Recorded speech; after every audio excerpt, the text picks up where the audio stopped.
அரோகரா. ஏறுமையில் ஏறி விளையாடு முகம் ஒன்றே, ஈசருடன் ஞானமொழி பேசும் முகம் ஒன்றே,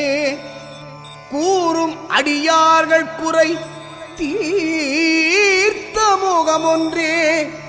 குன்றுருவ வேல் வாங்கி நின்ற முகம் ஒன்றே,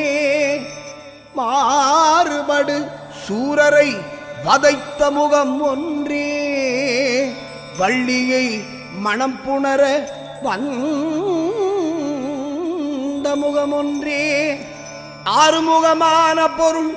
நீ அருள வேண்டும், ஆதி அருணாச்சலம் அமர்ந்த பெருமாளே,